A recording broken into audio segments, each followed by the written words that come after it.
которая потеряла из-за тебя здоровье, которая потеряла из-за тебя спокойствие, которая потеряла из-за тебя сон,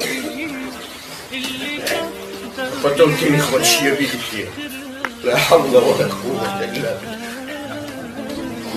Это великая милость Аллаха Джалла ва Аля, равных которой нету после ислама, после посланника.